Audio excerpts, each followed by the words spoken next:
By the time that I was born in 1976, my mom had been taking care of others for over 25 years. From the time that her first younger sister was born in December of 1949, Mom has looked after, cared for, and loved those who need it.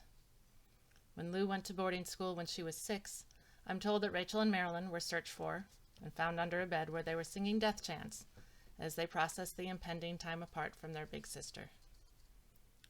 The kids of many of the missionary families in East Africa were sent to school at Rift Valley Academy, RVA, in Kenya. At boarding school, Lou loved the other kids, younger kids, same age kids. She poured herself into being present with them when they were alone. She probably played with them. I have heard she taught them many things, including some of the facts of life. So I do hope that she taught good, sound, useful information. Many of the kids at the school were Mom's actual cousins. Those who grew up together at RVA became like family. Cheryl and I weren't ever quite sure which of our family we were blood related to and which were missionary ties. Lou Peterson loved kids at the school. She spent time with them, wrote them letters when they went home. She put her efforts and time into loving them and being there for them. We also know she was fiercely independent and determined. She began sewing at the age of 5, scaring us from our early years practicing the skill by telling us that she sewed through her thumb in her first attempts with the sewing machine. She eventually sewed many of her own clothes, most memorably the fancy ones for special occasions. Mom's nursing career may have begun caring for many injured and orphaned animals while they lived in Tanzania. She cared for dogs and cats and zebras and dik-diks. After her actual nursing training, she returned from Gustavus to become the nurse for RVA. In October 1970, at the age of nearly 22, she became the nurse for over 400 students at the boarding school. While a nurse at the school, she met Lu Weir, young science student from the States who was going to be teaching science, or actually ended up teaching more subjects than he had anticipated, at RVA. And they married in December of 1971. Telling these things about Mom, to say that she loved and cared for others her whole life, naturally, but not meaning that it wasn't without effort. Writing long letters to kids away from boarding school takes a lot of time. She gave of herself and her time for all of her times. Cheryl and I were born, and the family moved to the States to be closer to Grandpa Weir, who was living through kidney dialysis. We moved into a little cabin in Weir Woods near South Wayne, Wisconsin. After having my own boys, I more fully realized what this year or so had been like for my mom. She was home for the days with a 3-year-old and a 1-year-old. Dad was gone to work. I am told that I was not so pleased with having a little sister and spent some time and effort in attempts to not have a little sister. Kept Mom alert and constantly working towards ways for us to entertain ourselves while staying alive. Mom taught us how to love creatively, resourcefully, and patiently. She grew as a protector as she kept the house standing, and both girls growing and going.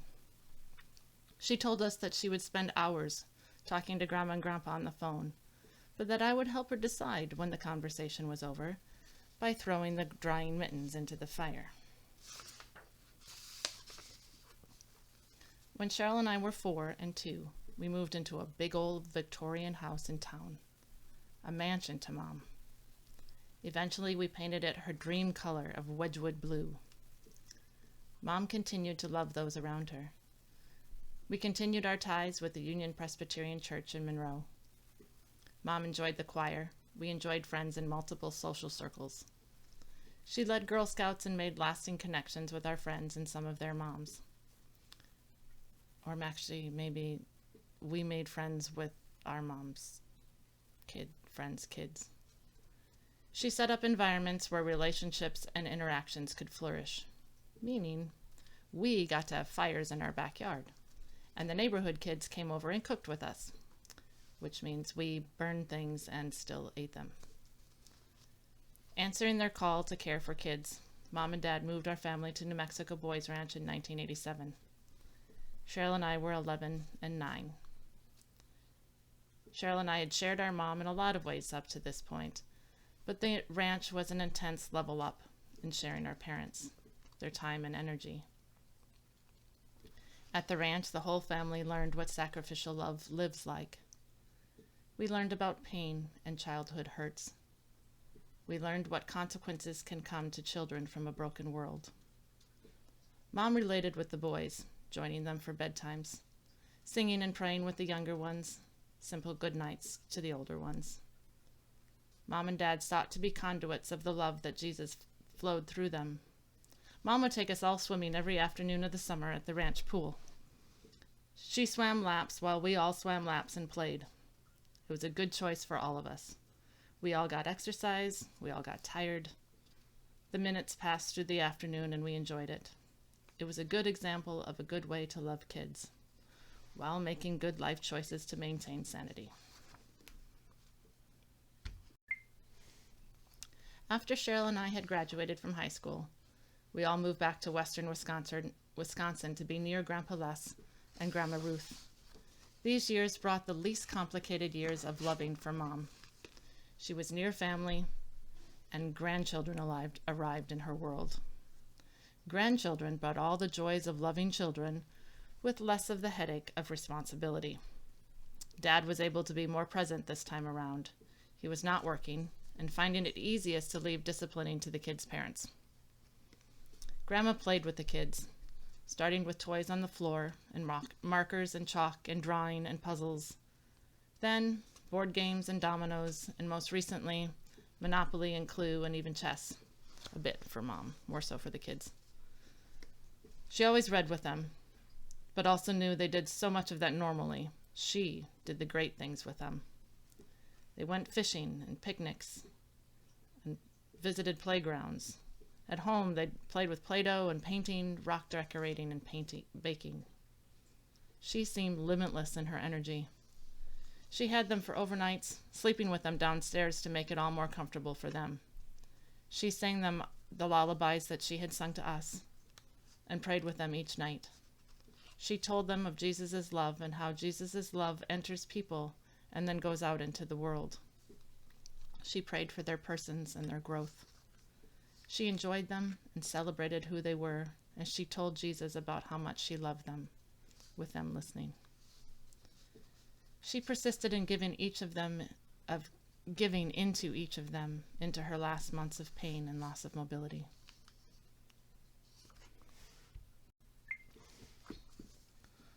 Although it was an easy vantage point for me to see Mom loving my kids, it was also an example of how she loved people. She thoroughly enjoyed people. She sought to visit with people. She sought to spend time with people, preferably doing something. It was primarily at other people's homes for visits that she was able to relax into her moments and the people around her.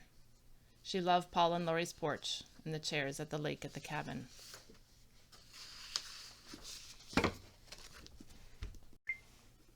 This morning, while I was trying to think of things to say, I may have gotten more than enough, I opted to clean instead of type. Cleaning. Something my mom taught me. The boys are listening to audiobooks. Something my mom facilitated for us too. There are drawings all over the dining room, an interest my mom had too. There are unfinished projects spilling throughout the office, a challenge my mom had too. I made the bed, but skipped the hospital corners that Mom taught me. Sully has rescued pigeons, kind of a thing my mom did. Out on the porch, they hatched an egg. I couldn't tell Mom.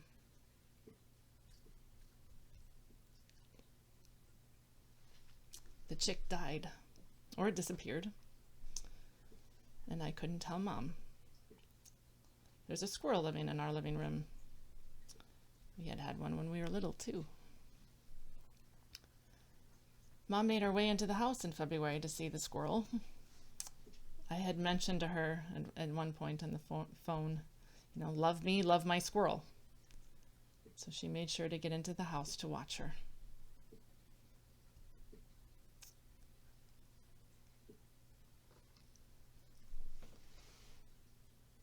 all this living continues. But I have lost so much from a person to share it with.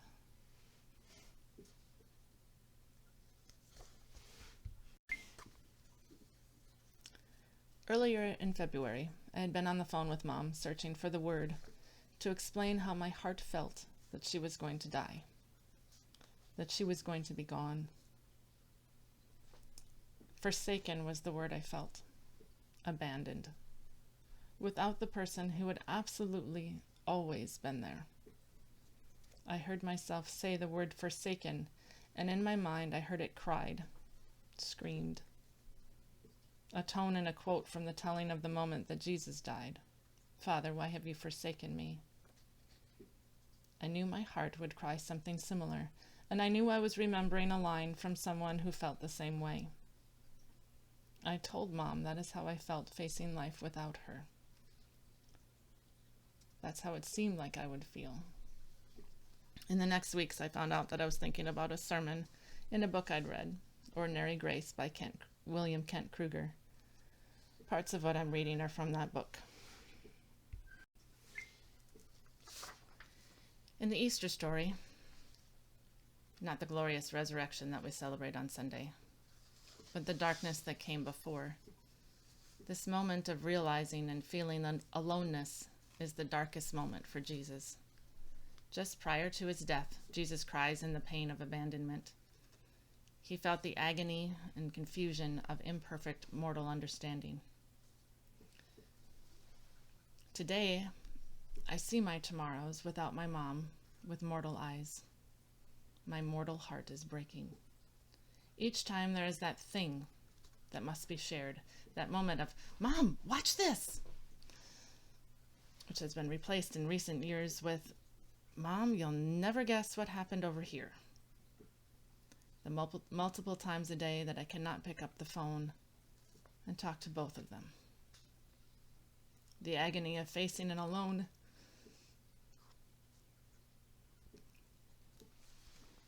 Like I've never known before. Where do we go when we feel abandoned, alone, and lost? What's left to us? What do I have? What do you have? What do all of us have left, except the overpowering temptation to rail against God and blame him for the dark night into which he's led us? To blame him for our misery, to blame him and cry out against him for not caring. What's left to us when that which we love most has been taken? This is what's left. 3 profound blessings. In his first letter to the Corinthians, Paul tells us exactly what they are. Faith, hope, and love. These gifts, which are the foundation of eternity, God has given to us, and he's given us complete control over them. Even in the darkest night, it's still within our power to hold to faith. We can still embrace hope. And although we may ourselves feel unloved, we can still stand steadfast in our love for others and for God. All this is in our control. God gave us these gifts, and he does not take them back. It is we who choose to discard them. And whether you believe in miracles or not, I can guarantee that you will experience one. It may not be the miracle you've prayed for. God probably won't undo what has been done. The miracle is this, that you will rise in the morning and be able to see again the startling beauty of the day. Jesus suffered the dark night and death, and on the 3rd day he rose again through the grace of his loving Father. For each of us, the sun sets and the sun also rises, and through grace we can endure our own dark night and rise to the dawning of a new day. I invite you to come and see, to share with me in the divine grace of the Lord and in the beauty of moments which he has given us. I have lost my mom, my friend, sharer of moments, frustrations, challenges, and joys. But I have not lost what she shared with me: faith, hope, and love, and perhaps joy to come with the morning. Love flowed through Mom. She told us that she loved because Jesus loved her. Her submission to God, her faith, opened and healed her heart for love to flow through her into the lives of those around her. By her faith and love, she has entered into the hope of eternity.